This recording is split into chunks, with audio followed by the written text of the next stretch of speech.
Hello and welcome. I'm Dr. Ellen Stofan, and I'm the Smithsonian Undersecretary for Science and Research. I'm honored to introduce today's panel session, Experts Weigh In, Early Learning in the U.S. We are joined today by some of the top experts in the field for a conversation about the state of early learning in the U.S. and their vision for a path forward. But before I turn the floor over to this illustrious panel, I want to say a few words about why this topic is so crucial to our work at the Smithsonian. Since its founding in 1846, the Smithsonian's broad mission to promote the increase and diffusion of knowledge has driven us to engage audiences of all ages. And of course, we cannot talk about our audiences without starting with young children. They are the foundation of the lifelong learning journey, and we know that the rapid brain development that occurs during the first few years of life makes diverse, high-quality learning at these early stages critical. The first children's room opened at the Smithsonian Castle in 1900, and we've been growing our work with young children ever since. Today, we are proud to offer a wide range of programs, hands-on spaces, exhibits, and resources for our youngest learners and the adults in their lives. Smithsonian educators work in partnership with teachers, families, community leaders, and local and national organizations to bring these offerings to children across the country and around the world.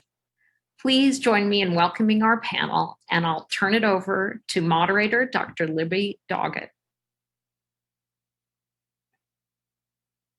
Thanks, Ellen. I'm so happy to be here. The first time I walked into the Smithsonian Museum, I was in my 20s, and I was awestruck. I immediately realized how important this unique institution is for our country and what an amazing resource it is. Now, every summer, I take my 4 grandchildren to enjoy the museums, zoo, sculpture garden, and other institutions, and I get to see it all over again through their eager eyes. So I'm particularly pleased that this esteemed institution is featuring early childhood education in this National Educational Summit. The leaders at the Smithsonian agree with us that learning begins at birth. To frame this discussion, I want to show a slide. I think this slide illustrates the complexity of programs serving children birth to age 5. Unlike K-12 education, the early childhood system is not a system or a single program, but a collection of federal, state, and local funding streams that have been created in response to research and parent demand. The federal government sends money for Head Start, childcare, special education, and other education to states and local communities. States and local communities may or may not add money to these programs. This slide illustrates a huge problem. Few states link data across programs, so we don't really know how many children are being served and what the exact extent of the challenge of equitably serving all children looks like. My next slide gives you a sense of another challenge, and that's a program quality, which is critically important, and I know our panel will discuss this. This slide shows locations of programs accredited by the National Association for the Education of Young Children, the gold standard in quality. If we succeed in developing equitable access to quality early learning experiences for all children, this map will have to be totally blue. The next slide. To address these sticky questions and others about the research base of early education, what quality looks like in programs, how to balance quality and access, and other issues, we've assembled an awesome panel of leading experts. Next slide. As you can see from the agenda, after our program discussion, we will hear from Carrie Heflin from the Smithsonian about the resources they have available to you and the children and families you serve. And at the end, we want to hear from you. Put your questions in the Q&A, and we will address as many as time allows. Next slide. To get started, let me briefly introduce our exciting panel of luminaries from different parts of our field and different parts of the country. First, we have Alejandra Barraza, who's head of the HighScope Foundation. Next, we have Tommy Sheridan, who comes from us from Head Start, and Tommy and I have worked together for decades. Next, we have Iheoma Iruka, who's also a friend of mine and an amazing expert, comes from us from the North Carolina, the University of North Carolina, and she'll tell you more about that. And then from the Smithsonian, we have the amazing Carrie Heflin. So we have a great group here to talk to you a little bit and answer some of your questions. So to start, we're here today to talk about the state of early learning in the US. Over the last few years, it's been like a roller coaster in our field. We've had COVID exposing the field's vulnerability, and the Build Back Better bill giving us such great hope, only to have that dashed. What does that mean to you? Where are we today? And I'll start with Alejandra Barraza. Thank you, Libby. My name is Alejandra Barraza, president of HighScope. I am a Latina woman with long brown hair, wearing a pink blouse, and I am in front of a white wall with some images of some children in HighScope programs. So to answer the question, Libby, I think the COVID really shone a light into the importance of childcare in our country, and all over the world. I mean, the world economy noticed the importance of childcare and making sure that our children were taken care of as the workforce was able to go back. And with that, also the pandemic really also really shone a light also on the impact that it had on inequities that we've seen and challenges in early childhood. And to begin with, I'm going to talk about the challenges that our children face during the pandemic. As we have seen, children are coming back into programs. They were away from social contact with other children. They had to see adults with masks, and they are demonstrating behaviors because they were also in their homes. And we don't even know at times with the stress that was going on with the families. So we're seeing children coming back into programs with some challenging behaviors. And that also is trickling into our teachers in the workforce. Teachers were also facing these same challenges in their own homes.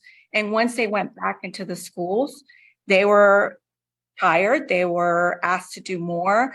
And, there were still, it was questionable the way that society was valuing their worth as they were coming into the workforce in early education. So these are some of the things that really have started to focus our attention. I'm optimistic because we have this opportunity to now have a bipartisan attention of the importance of investing in early childhood. And this is the time that it's important for us to start having these conversations and to bring policymakers to reflect and think about what do we need to do to make sure that we're supporting our workforce. Great, thank you. Iheoma, where are we today from your vantage point? I'm so glad to be here, and obviously with such an esteemed panel. Hi, my name is Iheoma Iruka, and I'm a brown-skinned Black woman with light brown curly-ish hair. And the wall behind me just has a picture and a book as well. And I'm wearing a Black shirt with salmon-colored t-shirt jacket sort of thing. Of course, when Libby calls, I just say yes. So when you ask me that question, Libby, in many ways, I feel like I'm a glass half full kind of person. I'm like Alejandra a little bit. I'm a glass half full. I never thought that we would be in a moment where we can be in many rooms and spaces, to me, talking about racism in early childhood and not using coded language like inclusion, diversity, poverty, whatever other word, but specifically racism and equity. So even with the Build Back Better essentially dead, it's good that we are discussing many of these issues in our early child community, talking about childcare, universal pre-K, the workforce, and so much more. So the Build Back Better, I think, at least elevated the conversation to regular people, aka who never really thought about it in such a deep way. But then again, I implore us to look at sort of the when we have been here before, where bills like this, like universal pre-K, and 50 plus years ago, was passed, but then obviously not actually signed by President Nixon. So we've been here before, and we know the clock is ticking. So we need to get it right in this moment. However, I think, as already alluded to, I'm worried about whether our young children, especially our Black and Brown children, and those who care for, love them, and teach them every day, will ever get their just desserts, right? The best time, I believe, to innovate is when your back is against the wall, right? Between COVID-19, the continual call for racial equity and justice, the great resignation that has impacted our workforce and still continues to impact our workforce, inflation, cost of every single thing, our back is against the wall. So I would say we don't need to go back to normal in early learning, whatever that was, right? I think that we need to fully lean in and address equity within our workforce, including compensation, benefits, training, and development, but also things like curriculum assessment, things that are backbones, accountability and continued quality improvement system. So to me, and how do we treat people like dual language learners, our Black children, our Indigenous children, and children with disabilities? So we have a lot of ways that we can go. And as a researcher, for me, I'm glad that we're moving beyond the sort of colorblind theory framework methodologies that, to me, I would say, have they had a lot of impact for a lot of our sort of historically and contemporary marginalized communities? Probably not. So to me, is now the time to create a real system that's not being built on the backs of Black and Brown women. And so that's really my hope. I love that. We don't want to go back. We want to go forward. And we definitely do. That was beautiful. So Tommy, from your vantage point, where are we today? Yeah, thank you, Libby, for the introduction, and thank you to the Smithsonian for having this conversation. I think, like Dr. Iruka said, I mean, the fact that we're having this conversation is progress and is a jumping off point for us to kind of continue. Just for reference, as I said, my name is Tommy Sheridan. I am a white male rocking a man bun, which kind of pops up like a cone head on me today, and a brown beard with a green shirt in a room with a picture of a hike I did years ago out in California behind me. So I always like to have those reminders of nature and the surroundings, which I think the Smithsonian also does so well in their early learning programs too. I think it's important to really acknowledge that we're coming at this from so many different perspectives, but the challenges are so similar. My perspective is that of Head Start, very specifically, Head Start and Early Head Start, which, as Libby touched on, is a federal to local program. It is a program that's existed, came out of the civil rights movement in the 1960s, the Economic Opportunity Act. It has continued to evolve and to grow and to change and to challenge research and really focus on providing equity into an early childhood system that, as Libby said, there's a lot of different variables depending on the state, the locality at which children and families find themselves in. And, I think like so many of our children and families, like so many of us, our children and families are in the same place. 2022 is a hard time to be a human being, period. But right, full stop. Anywhere you are in the world, and it's especially been tricky for, I think, a lot of us in a lot of our children and families and staff in early childhood programs. We've experienced so much change, so many things moving. I had somebody say to me once, it feels like the acceleration of change is accelerating, right? We're accelerating at an even higher pace. I love that. I think that that's so true. And it's overwhelming. It's totally overwhelming. The confluence of the pandemic, of the push for racial justice, the acknowledgement of the challenges around our workforce, and that the workforce crisis that is impacting every industry, it's impacting us in early childhood too. The problem is that we can't change around our profit margins. We can't change around a lot of other things to be able to pay our staff more, to be able to do a lot of these things. And I think you add that on top of, similar to what Dr. Iruka said, on top of the fact that we have been massively underpaying our workforce for decades, taking advantage, in particular, of our workforce, who is predominantly women and predominantly women of color. And we're seeing this all kind of bubble to a head at the same time when families are scared, children are scared, and teachers are scared, right, to be in classrooms and all of these different things. But it's also a time when the research is so much further along than it ever has been in the last 50 plus years that Head Start's been in existence, but others. We know that this is effective. We know that this makes a difference, and we know that this can truly transform lives. So it's an opportunity, and it is a point of opportunity. This past year, and I spend most of my time actually doing more of the policy government affairs space, and I find it very interesting that we're having this conversation today, because there's been some major news today in that Senator Manchin and Senator Schumer struck a deal on reconciliation. The unfortunate piece is, the piece that dropped out of that is early childhood.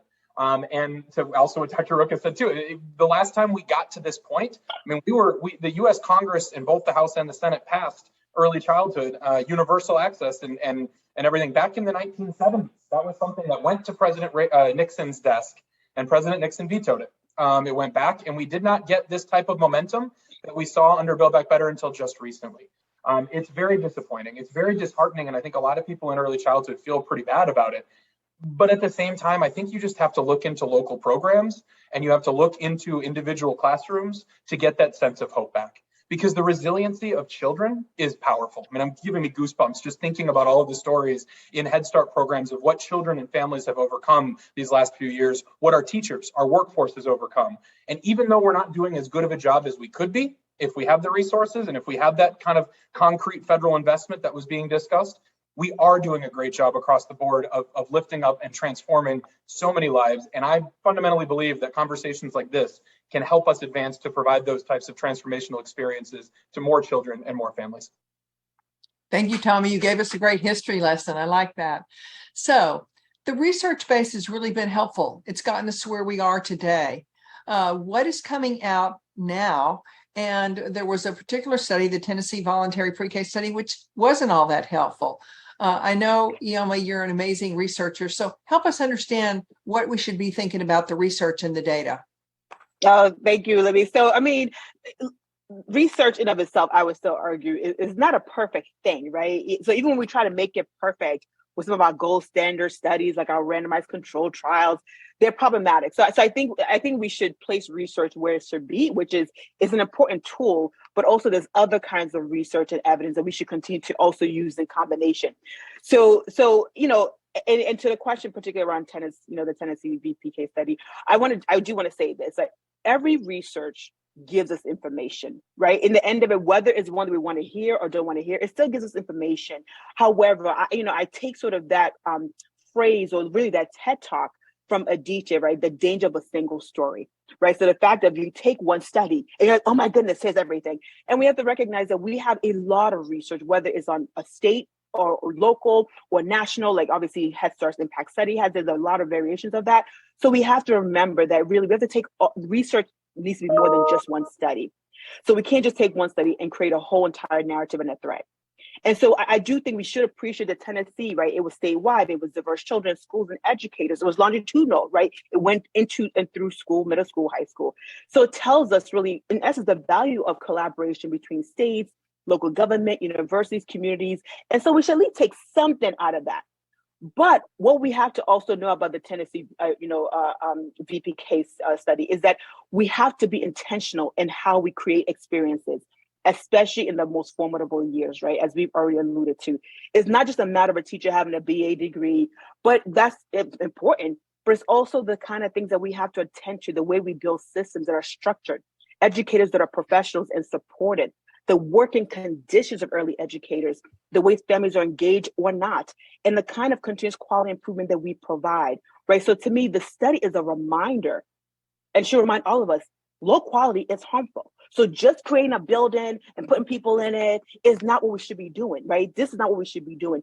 We should really focus not on the test scores even, but rather how do we create healthy and affirming environments for children, educators, and communities where everyone is literally thriving and meeting their potential. And not one metric could tell us that. But it can be a one-year venture. This idea of let's do 1 year, solve all of society's problems in this 1 year is one that we should not continue to push, right? The children's learning and development starts actually prior to birth. If you look at the evidence of neurocognition, behavioral, pediatrics, learning starts before children are born. And we must invest in their time before they're born and when they enter here over time. This is why a few of us have already written a report, happy to share that proposed that really universal early childhood should be built really on the standards of Head Start. And no, Tommy did not put me up to this. But when you have something comprehensive, we need to build a system that's literally comprehensive, that thinks about children, families, communities, right? In ways that is holistic, that thinks about human dignity and human rights. Great, thank you. So Tommy, Head Start has really relied upon research. What are your thoughts? What do you have to add to what Iheoma has said about research and how it impacts early childhood?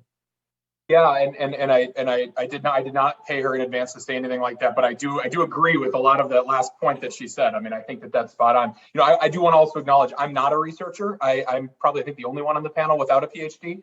And so I am very excited to hear, I think, obviously from Dr. Iruka and Dr. Barraza as well, who is really focused on this kind of detailed research stuff as well. But I'll just say, I mean, I think that research, and I love the contextualization, because I think contextualizing research is important, right? Understanding how are we trying to use the research as a tool to improve practices in program, to make better public administration policy decisions, to improve basically outcomes, right? Overall, what are we trying to do and how are we doing that? And I think it's tough to decipher all of it. And again, that's why I'm glad that we have our other two panelists here to help us decipher that. I mean, I think the best thing that we can look to research for is really to focus on how to improve practice and ultimately the services that are provided to children and families. How are we understanding needs and how are we addressing those needs, right? And I think when there's research that really looks at that and really drives to that, it helps us change behavior. And I think that that is something that we see those types of research coming out all the time, whether it's about recidivism, right? Whether it's about health outcomes, school outcomes, long-term outcomes. And I'm talking more long-term than just 5th grade or 6th grade or high school. I'm talking life outcomes, because there's a lot of studies out there that do demonstrate that effective early learning, which I know will be talked about probably by Dr. Barraza as well, from the various studies that her organization has really led over the years. Effective early learning changes lives substantially.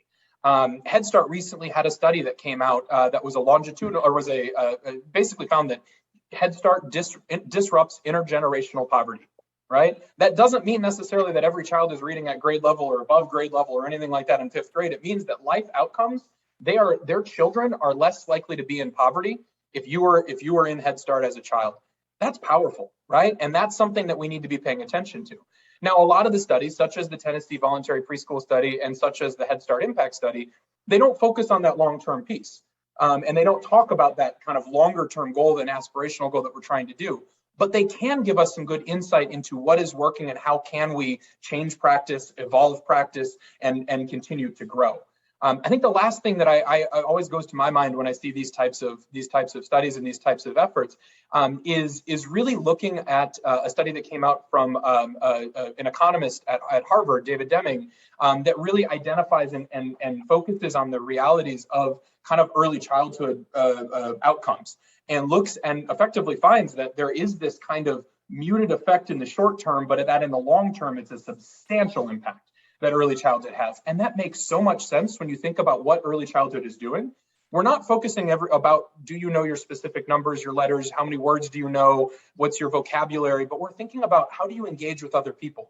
How do you have the executive skills? How do you have the connections, right? How do you have the tenacity, the stick-to-itness, whatever words we use there. And I think that those types of things really do show substantial long-term outcomes. And I think then we need to use research to identify, so what should we be doing more of for certain populations? What should we be doing less of for certain populations? And how do we, again, center the need of the child in the conversation? And again, I think that research can get us there, but it does have to be looked at from a holistic perspective.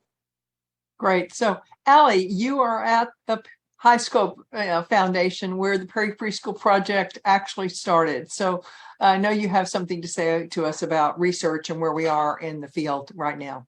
Yes, thank you, Libby. And yes, we are actually celebrating the 60th anniversary of the Paired Preschool Study this year. And that actually did impact a lot of the investment in Head Start. But like you almost said, I think it's true. We always have to value the research that's done. It was rigorous methodology that was used in Tennessee, but then really to consider what really were they measuring, and the importance of us really thinking about how do we look at quality, right? They had access to it, but was it really high quality? But really at the end, it was considering also what was the approach? What was the curriculum that was used? Was it teacher-centered? Was it child-centered? So the importance of Were they given opportunities for children to play? I mean, this is the age when the children need to have an opportunity to play. That is the cornerstone of HighScope. And that's what we have learned over the years, that children learn best. Children develop their socio-emotional skills through play. And then, similar to what Tommy was saying, the preschool study, it has taught us, and what we're still studying it because the longitudinal study and the participants, we're still working with them. It is really the effect that it had as adults, not necessarily in 3rd and 5th grade and 9th grade, but what is the lifelong effect that it had over now in their 3rd generation, the impact that it has had, the social mobility that these participants were able to experience because they had the opportunity to have a high quality program.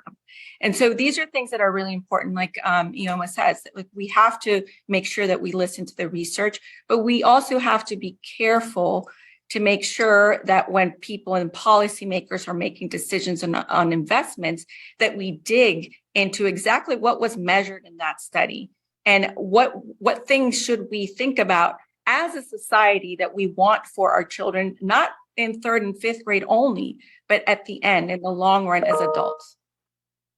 Great. Well, you all have talked a lot about program quality and how important it is, not only for the research, but for the kids and to get these wonderful outcomes that we know we can get. So talk to me about how you define program quality, maybe what are the top 3 to 5 indicators of high quality, and how this interacts with equity, which we know is so important. And this time, Tommy, I'm going to start with you. Of course, you're making me go first on the hardest question here. I love it. No, I'm kidding. But I do think this is the hardest question, just to be clear on that. I think, honestly, if I knew the answer to this question, I don't think, or if we agreed on the answer to this question, I don't think we'd be having this conversation. But we've been trying to define quality in so many different ways. And frankly, we have not, I don't think that there is clear consensus. I think that we're getting there, but it's not entirely there. And I think that's the challenge, right? It's I've heard often people say, like a certain Supreme Court decision years ago that you know it when you see it, right? Around what quality early childhood is. And I think that, I think that it's important, even though you have that in your mind, that the answer is that it depends, right? What are our objectives? What are we trying to make quality about? Who are the children we're trying to serve? Because quality may look different in some communities than others. Are we just focused on the immediate outcomes and quality for that, or are we talking about lifelong changes? Is this a private program, a publicly funded program? I think there's a lot of questions that kind of drive that. But don't worry, I'm still going to try to answer the question. I'm not trying to avoid it. I personally believe that the most important thing, and you've heard me say this before, around quality is that the early childhood experience is child-centered. If we are truly designing, providing, and prioritizing services for children based on the needs that they have, and not what our needs are as providers, not what our needs are necessarily as policymakers, then I think we are really getting closer to that true what is quality. I'm reminded of there's a Head Start, Office of Head Start Directors, the woman who ran that, it was called the Head Start Bureau back then. And I guess I'm going deep into the history today, Libby, but Helen Taylor is her name, and she's an absolute champion and somebody that I think in the Head Start community, we all just look with incredible admiration at Helen Taylor. And she was in the Office of Head Start back in the Clinton administration, back in the 90s. And she would always start most meetings by saying to folks, that no matter what this conversation is about, we got to remember that there is a child, there is a baby, an infant in the center of this room. And that is who we are trying to do this for. That is everything that we are focused on. And I think that to me is where quality needs to be. And frankly, if we're doing that effectively, then equity and quality are coming together, right? That is where they intersect. Equity and quality are not synonymous ideas. They're not the same thing necessarily, but they are deeply connected. And I don't think that, I think that it's something that you can have. I think that, well, frankly, equity is one of the biggest determiners of quality, that you cannot have a very high quality, and I'm speaking from a national, federally funded, or at least naturally publicly funded program. You gotta be prioritizing equity in that space. So I think to answer your question directly, Libby, in terms of the three specific things that I would say, number one is I would say, with all of that caveat that I just shared, number one, I would say health and safety need to be the basic. That needs to be first and foremost, need to make sure children are safe and they're healthy and that their basic needs are met. Number two is equity. It needs to be part of that, is that we have to be intentionally designing services based on needs of children, families, and communities, understanding that some children, families, and communities need something different than other children, families, and communities. And that's important to design a system that focuses on that. And then the third indicator of quality, I think, is the people. The staff, are they supported? Are they learning? Are they excited to be there? Are they happy to be there? Do they enjoy working with children? That seems like a basic question, but you'd be surprised that is something I think we do need to focus on. Number two, parents and caregivers, are they engaged in the program? Are we making sure that their needs are met too? Because if we're providing great services in the classroom, but the child goes home and they're in a place where mom or dad, doesn't have a job, mom or dad doesn't have access to nutritional food, where mom and dad doesn't speak the language, and there's challenges at place there, then the children are not. We should never expect the child to be effective. Early childhood is not an inoculation.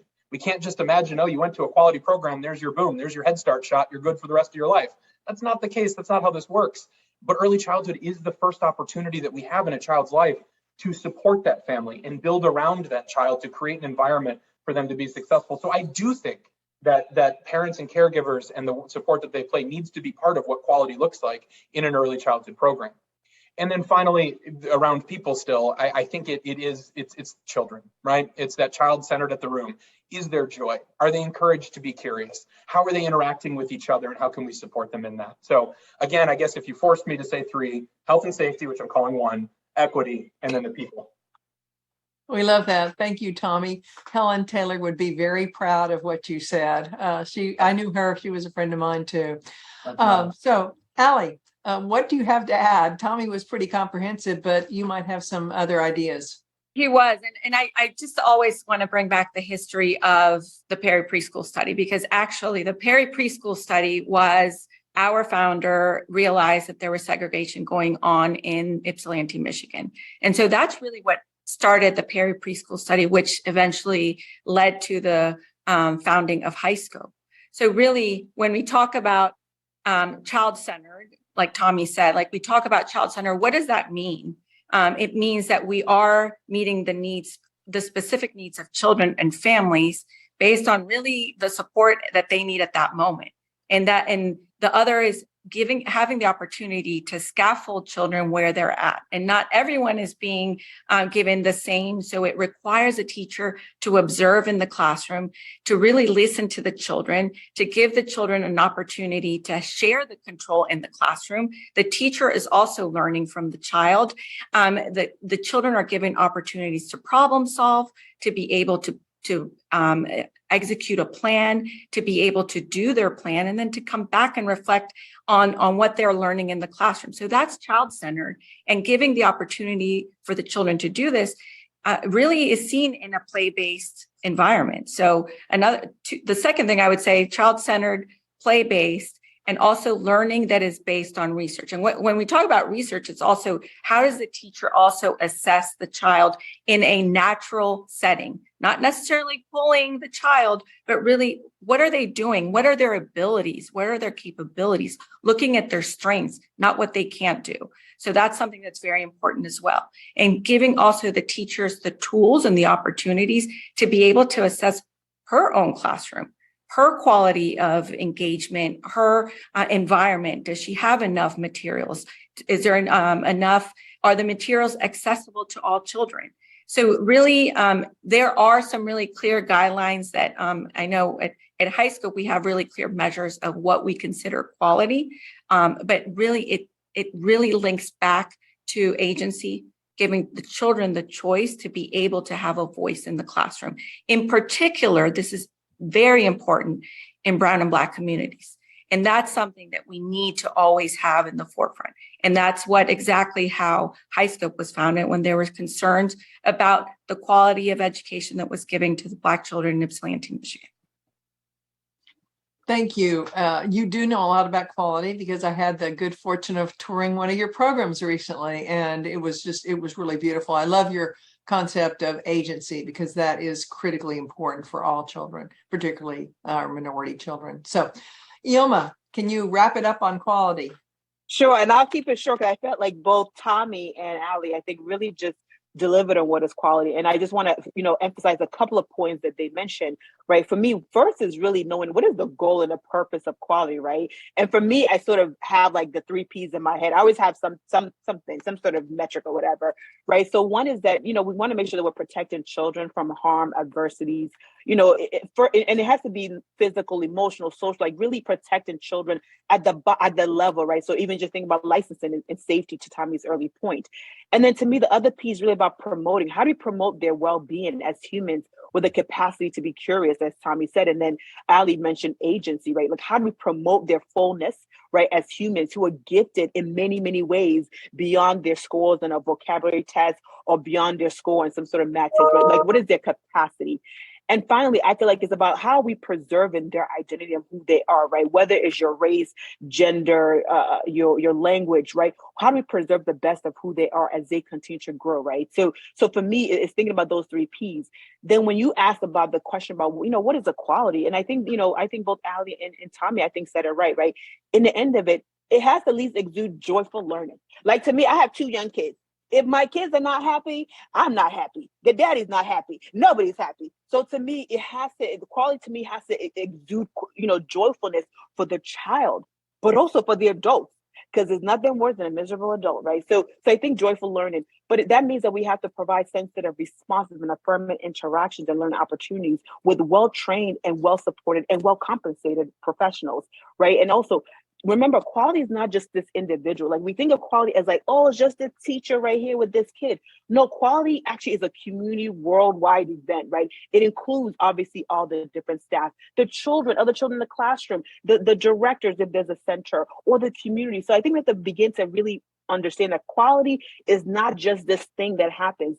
And then measuring it is a whole different ballgame. Like you said earlier, you know it when you kind of see it, but it's not the same for everybody. And whose eyes are we using for those who are able to see, right? So again, we have to begin to really, interrogate. There's a simplicity in what is quality, but there's also complexity, especially when you think about the issue of equity, racial justice, humanity, human dignity. And so we have to think about quality from a much more larger frame that's not just about this one-on-one interactions, because children's lives are not just one-on-one interactions. And then finally, I just want to say that, we can't take the environment out of the ecosystem of society, right? Such as who's supporting the programs, what are the supports and networks, and who's providing them? What are the expectations? Where's the money? So again, you can't get $5 out of a rock. So I think we, as we think about quality and how to access it and what it is, we know it's complex. We also know it's just simple. Kids want to be happy, they want to learn, and they want to thrive. And those around them have to be given the opportunity, and also their environment also has to be conducive for them to be joyful human beings. Thank you. I love that, joyful. And I'm with you. If everybody in the family's not happy, no one's happy. So I'm going to ask one more question. It's going to be a 2-part question.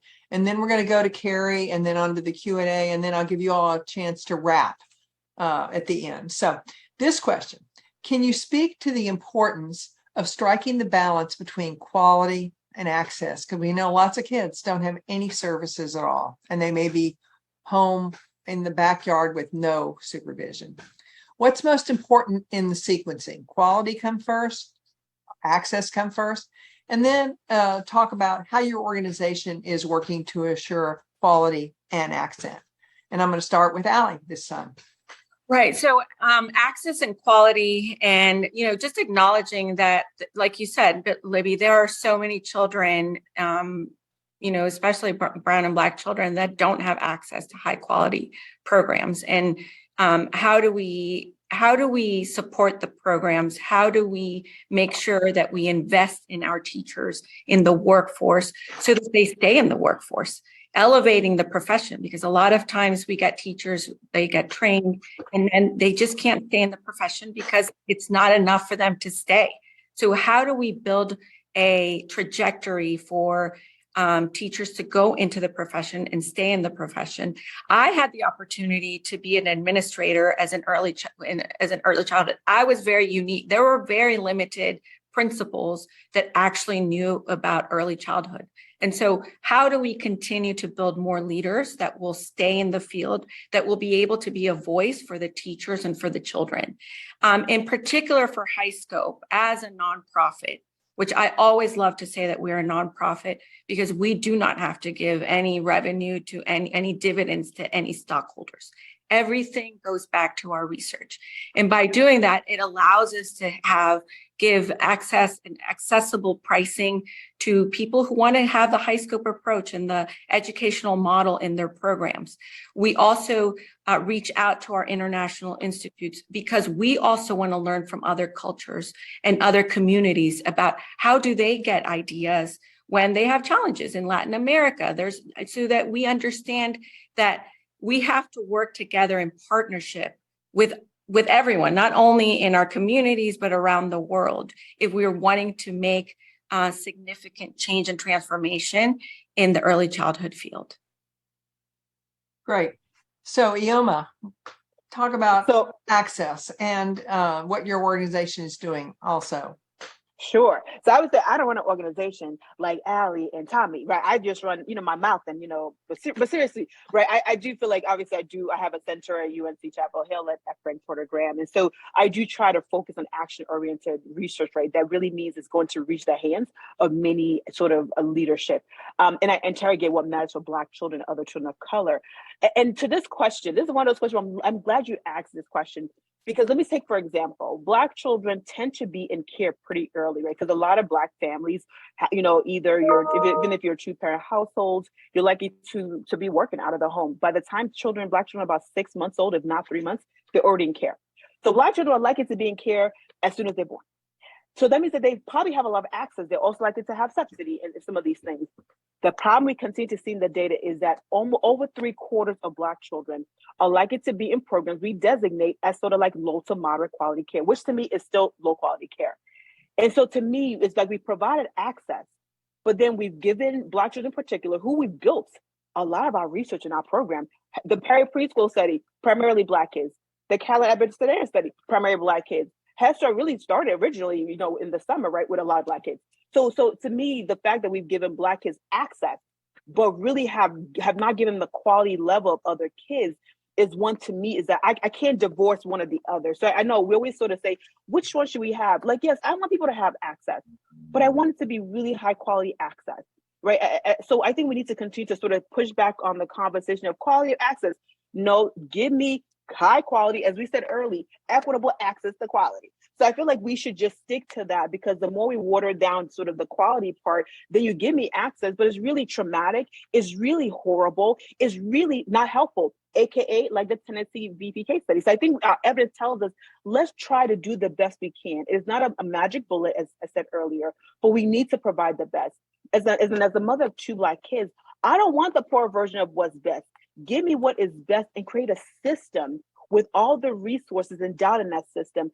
Again, it's unfortunate that the reconciliation package that got passed stripped out childcare, stripped out early care education, universal pre-K. Again, it speaks to the need for us to really understand that childcare is not just for the poor people, right? Childcare is for society. It is for a healthy society like the US. We should want a stable childcare sort of system, the ecosystem that's sort of really universal. So I think in the end, we have to kind of continue to push back on one or the other. They're really both. However, to the point of that, even when we do have access, the issue may be like for kids who may not actually be able to get there, transportation, all the kinds of things. So I think we need to think through, how do we actually use what we have now? We have mixed delivery in some places, right? Whether it's our home visiting program, whether it's our center-based, school-based friend and family neighbor care. So I think we need to do a better job in what we have, right? So make sure that the things that we have now, we don't stratify them based on, oh, you're pre-K, so you're great. Oh, you're home-based, so you're bad. So I do think we need to actually use what we have and ensure that we have fully supported it to be as high quality as possible, to provide access in the ways that are possible in different sort of geographies and environments. So to me, I think we can't do access and not do quality. That just to me is really antithetical to an equitable society, is antithetical to what should be a 21st century developed country. I think that's one thing we all agree on. So Tommy, quickly, what's your perspective? And then we're going to turn it over to Carrie. Great. Well, and I think I want to build on where Dr. Iruka started or finished rather, and that is to say I think that this is actually a dangerous question, and I think that there's elements of it that are important for us to look at, but I think it's coming at it from a scarcity mentality, frankly, of saying that it's either access or quality, not kind of the hybrid of both of those. You know, in reflecting about this question, I was thinking about kind of the traditional like consulting tripod or three-legged stool or whatever the analogy is, where you have time, you have resources, and you have quality, and you have to have two of the three, but you can't have all three, right? That's kind of the traditional analogy that's used. Well, I think it's the same thing here for us. I think time actually is access, right? In terms of this analogy, quality is quality and resources are resources. And I think we're assuming, or this question kind of reinforces that it's either quality or access, but not both. And yes, what that means is that we have to make sure that resources improve. But I think when we look behind the data behind all of this, we look at the research, we look at everything that's been considered, but we also look at some of the things that haven't been considered. The emotional stress of not knowing where you're going to bring your child, the ability to work, the challenges of making sure, do you feel that your child is in a safe place, right? And is growing and everything like that. I think that just means that all of us should have a fundamental belief that early childhood is tied to the future of our nation. It is tied to the security of our nation, to the economic security of our nation, all of those things. And then if we're not willing to pony up those resources and prioritize that at a time when we know brain development is at such an incredible level and has so much impact on all of the future of children and families, then you know what, shame on us if we're not willing to spend up and prioritize these investments. Wow, what an ending. You all are awesome. Thank you so much.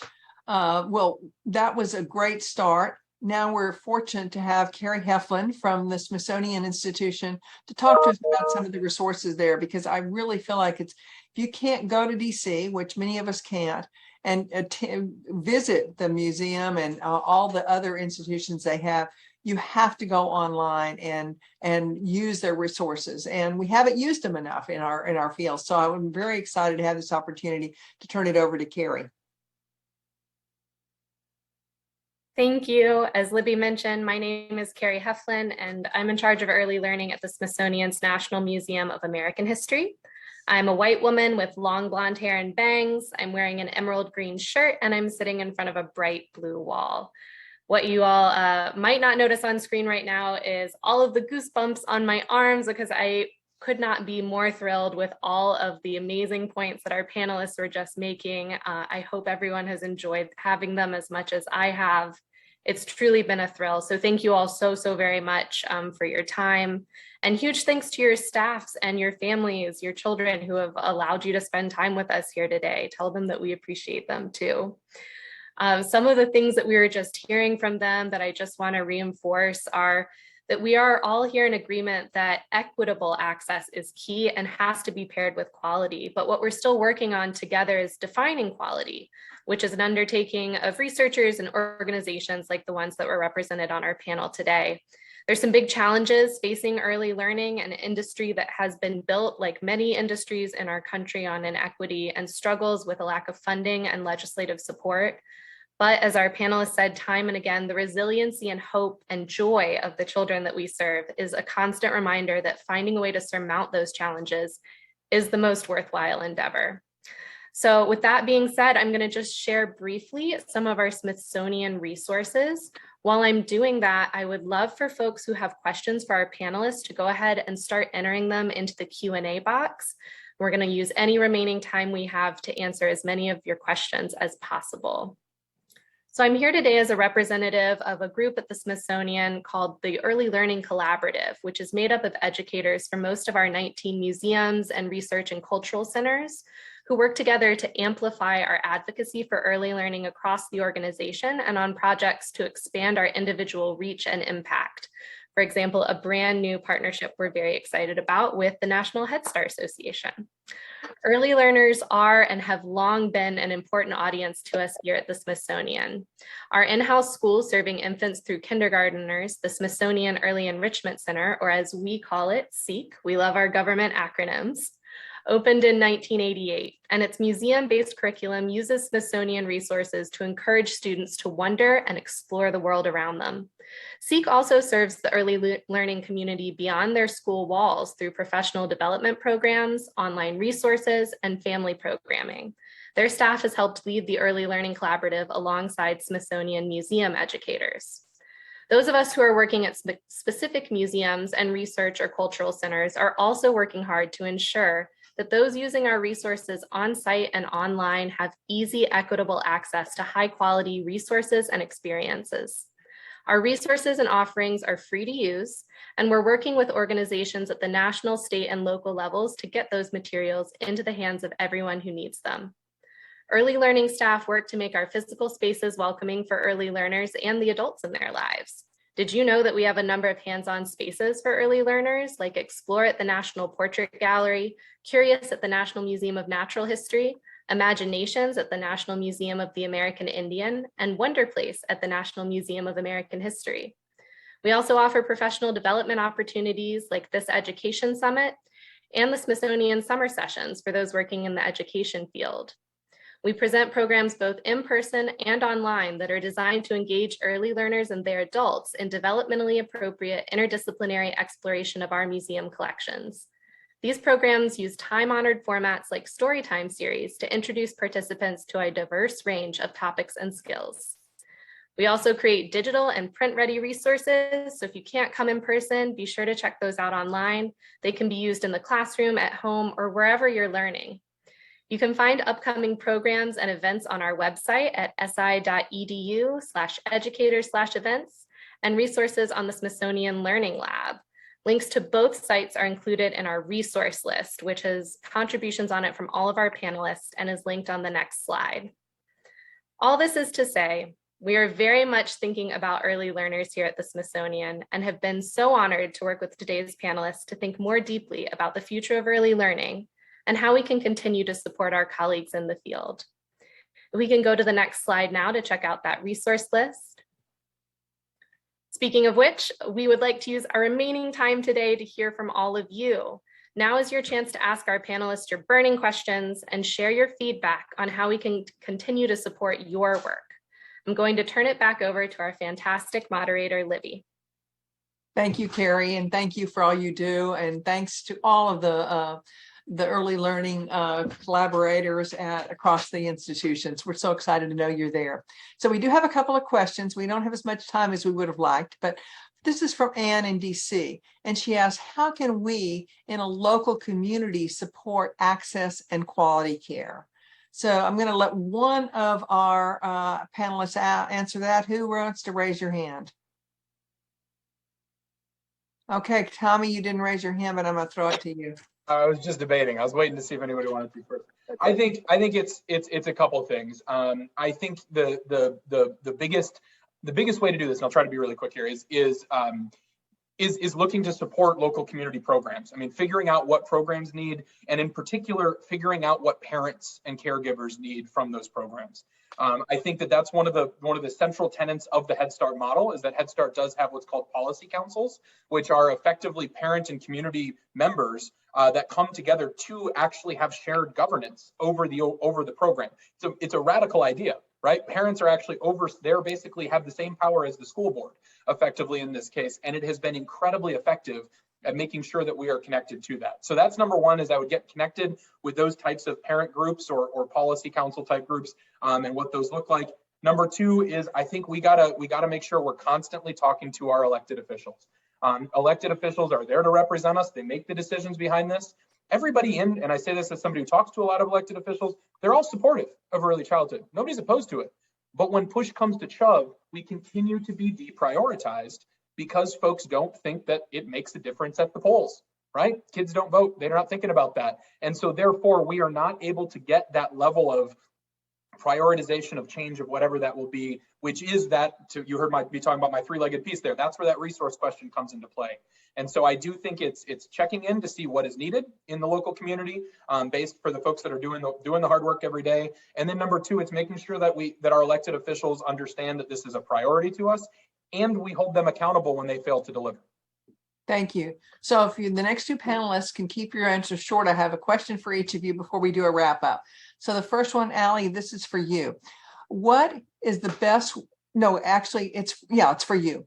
What are some ways that public libraries can collaborate with local organizations to promote and offer early literacy opportunities beyond the traditional story times? And I know you as a principal reached out across San Antonio. So tell us about how libraries can work quickly. Well, I think first of all, letting parents know, and for example, in our Head Start Center in San Antonio, a lot of parents didn't know that they could go to the public library to check out 50 books at a time. And so it's like encouraging. And so we had a program in our school where the children had to go get a library card, take a picture, and then the parents would get, we would give something, a food basket for the family. And why? We were encouraging parents to use the library as a resource. A lot of times it's not that they don't want to, they just didn't know about it. A lot of our bilingual parents didn't know that you can actually get a library card with, just very limited ID about from where they live. So making sure that the schools work together in partnership with the libraries to be able to, so the families have access. Offering field trips for the children to go to the library, because a lot of times it's just that they do not know that that they're there for them. And Iheoma, quickly, this is anonymous, but it's a good question. What's the best way for me to assess my own child's program? How can I tell if it's quality? Quickly. Okay. I'll be quick. So I already started writing. So I would say first is look at whether or not the kids are joyful. Do they look like they want to be there? Second, how are adults speaking to children? Is it respectful? Is it fun? Does it look like it's open? How are adults speaking to each other, right? Is there a sense of camaraderie? Is there a sense of sharing, of community? And then finally, what are the pictures in the books? Are they representative of the children in the community? Are they fact-based? Are they history? Are they fun? So again, look through the adult interactions, books, and materials. Fantastic. Okay, I hate to cut this short, but we are almost out of time. You each have 30 seconds to tell me, and I want to start with Tommy. What's ahead in 30 seconds? What are you hopeful about? What do you see ahead for us in the field? Well, I'm a Minnesotan originally, therefore I only survived the winters by thinking that summer was eventually going to come. Therefore, I'm an eternal optimist. And so I believe we're going to see something at the federal level. I think we have to, and I think that we need to push at the state and local and community levels, everybody to make those changes. Again, shame on us if we're not willing to put those resources forward and prioritize early learning. Okay, Iheoma, you're next. What are you hopeful for? What do you think is next? I think what is next is that there's going to be an outcry from the early child community, hopefully coming together to say, what do we do better next time to make sure Build Back Better comes forward? We are all on the same page. And I do hope there's a continued focus on how do we ensure equity in early childhood, that continues no matter all of the political wrangling that's happening around CRT or some other thing. That's fantastic. And Allie, you get the last word. What do you think is next for the early childhood field?